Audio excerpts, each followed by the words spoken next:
The official story calls her gentle, pious, and sickly. A dutiful Habsburg archduchess who simply lacked the strength for court life.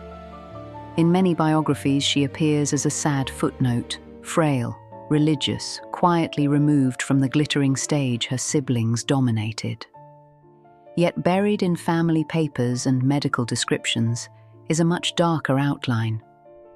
Maria Anna of Austria was born into one of the richest and most powerful families in Europe. Her relatives sat on multiple thrones. Her mother, Maria Theresa, was expected to produce healthy, marriageable daughters. These women would cement alliances across the continent. Instead, one daughter's body began to betray the family's needs. The family papers reveal a dark pattern. Medical files document a child whose spine began to twist inward. Her lungs failed her early. Her body was turning into a dynastic problem. This problem needed to disappear without ever being fully named. The Habsburgs left traces of that reality in clinical phrases: spinal deformity, weak chest, and poor respiration. The political consequences were never written so plainly. They show up in actions instead. No foreign marriage talks were arranged. No lavish bridal trousseau was commissioned. No triumphant entries into other capitals were planned. Just reassignment to religious life. A young woman's world was slowly closed off. The contrast was brutal to witness. One sister became a French queen on a public stage. Another ruled a duchy beside her husband. Maria Anna vanished into side rooms, chapels, and careful seclusion. The dynasty that boasted of God's favor could not parade a daughter whose back curved into a visible hump. They could not risk a bride who struggled to breathe climbing stairs. The narrative wrapped her in phrases like devout and retiring. The practical decisions treated her as an inconvenience. The official starting point always sounded harmless. Her health was fragile. Early sources note pneumonia and a damaged chest. Later, spinal tuberculosis created a curvature. It became impossible to hide under stiff bodices and heavy gowns.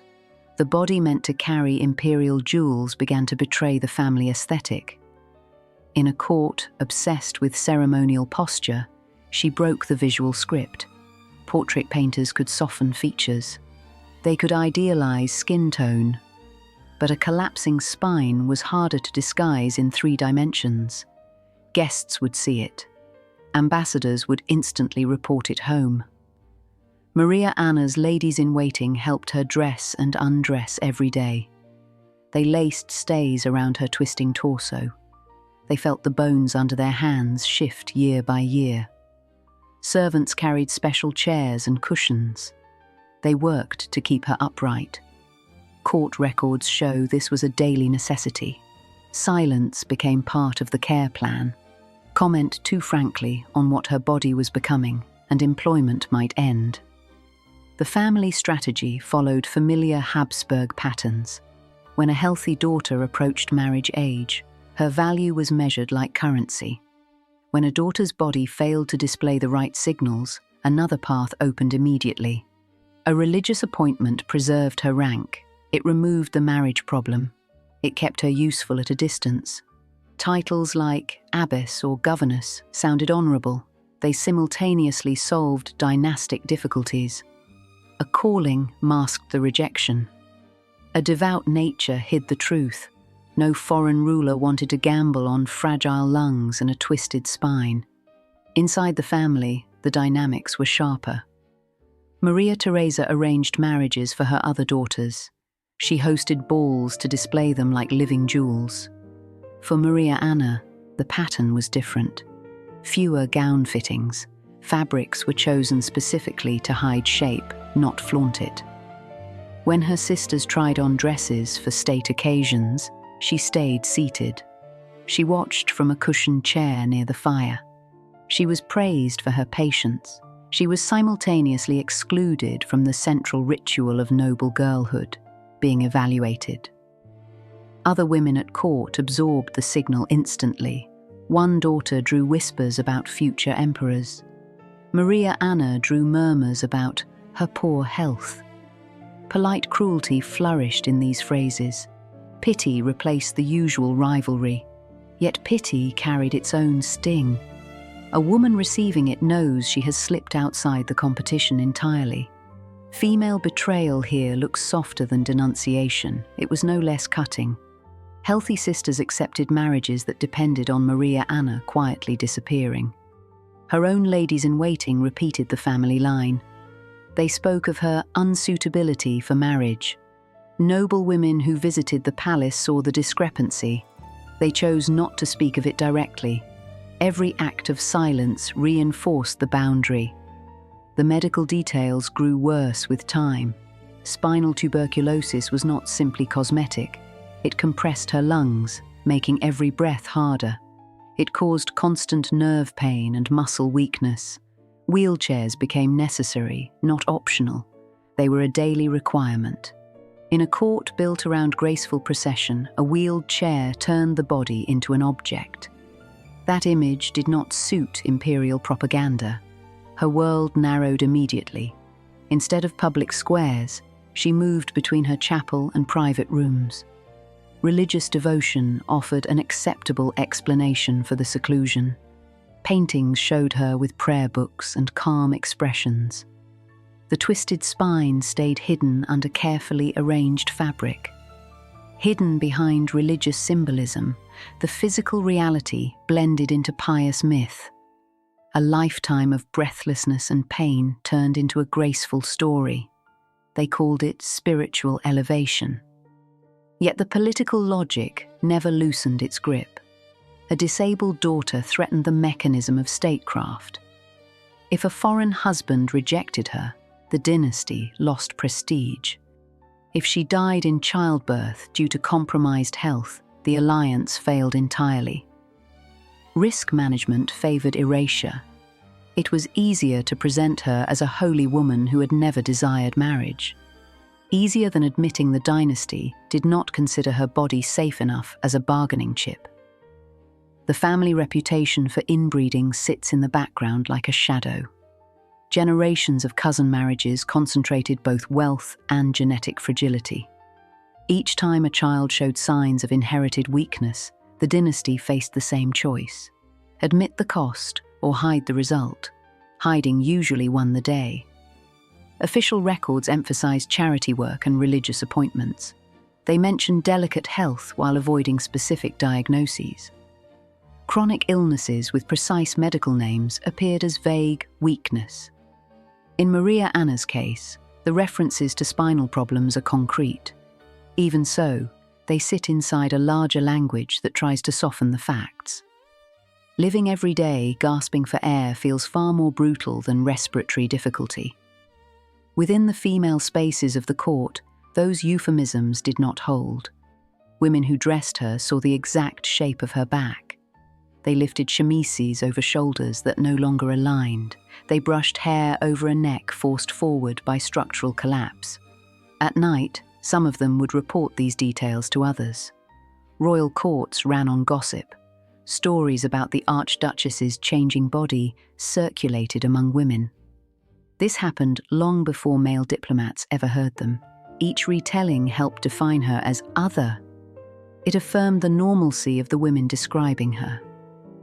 The loneliness in that arrangement is impossible to overstate.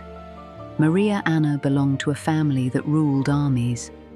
Yet her day-to-day world depended on women who benefited from her inability to participate fully. Ladies-in-waiting kept their positions. Noble women remained comfortable. They knew their own daughters were still considered suitable brides. Genuine kindness may have existed in the apartments, but structural self-interest was also present. To challenge the treatment of the disabled Archduchess meant challenging the entire system. It was the system that elevated those very same women. When historians mention her, the story often starts and ends with disability.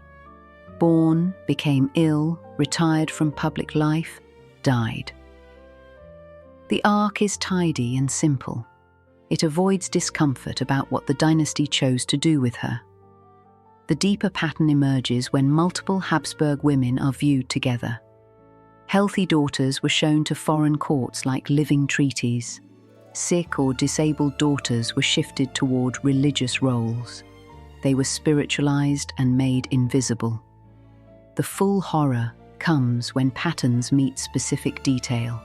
A girl who played with siblings in palace gardens was later wheeled down corridors. Her healthy siblings rode in carriages through cheering crowds. The palace architecture even played a role in the exclusion. Grand reception rooms displayed perfect bodies. Private apartments, smaller and quieter, absorbed the ones who could no longer perform that dance. In that system, female betrayal took on a particular shape. It rarely appeared as direct cruelty. Instead, it showed up as cooperation with invisibility. Sisters accepted that another sister's story would shrink to invalid. Mothers accepted medical recommendations that aligned conveniently with political needs. Female relatives visited rarely. The visits were usually only for ceremonial occasions. The emotional message was clear.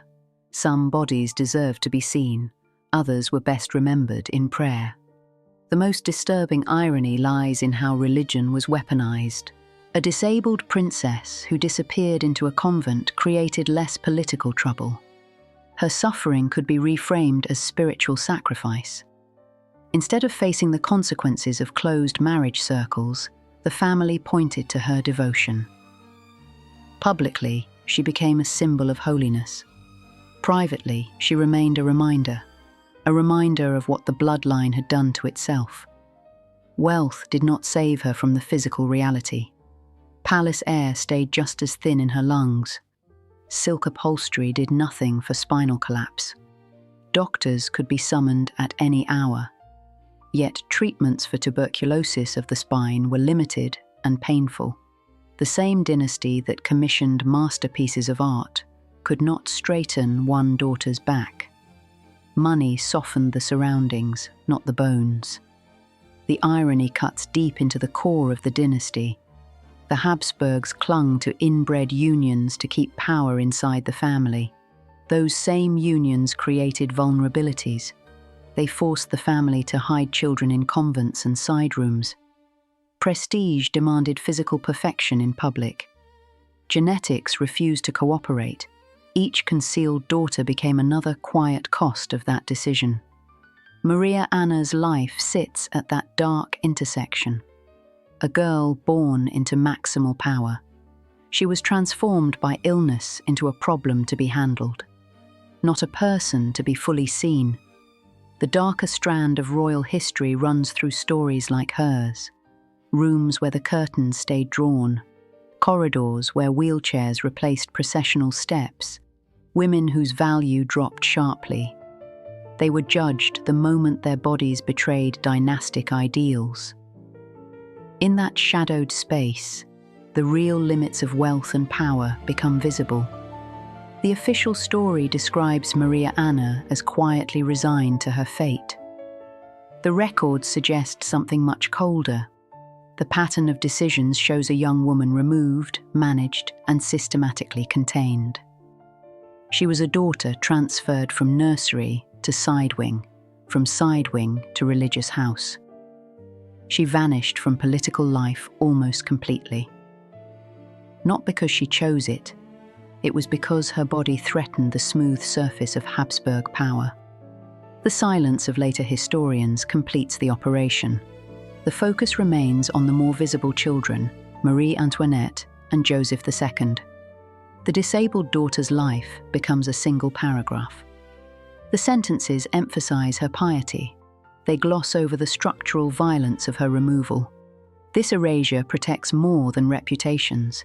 It preserves the myth of royal motherhood as endlessly caring. The documents tell a harder story. Maria Theresa held enormous authority.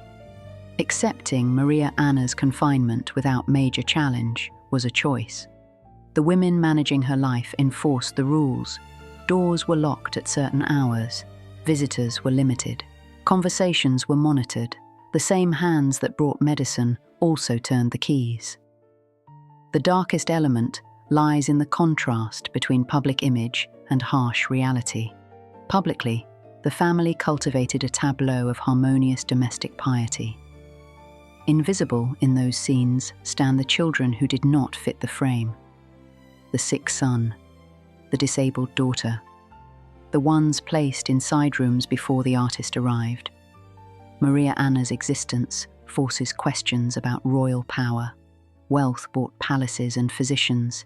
It did not buy integration or understanding. Rank increased the pressure to hide imperfections. Her life was managed into invisibility. It was wrapped completely in prayers. The dynasty preserved its perfect image. The court continued its glittering rituals. The disabled archduchess remained out of sight. Her presence was reduced to a line in genealogies. Her story reveals elegant neglect. The final irony lies in her legacy. She is remembered today as a dutiful archduchess. Yet the records reveal a story of silence enforced by generations of women protecting their positions and the dynasty's image. Her suffering never entered official history. Her attendants never whispered her truth outside palace walls. The Habsburgs honored her in death while burying the truth of her life. She became another royal woman erased behind ceremony, another reminder that power protected the dynasty, not the woman trapped inside it.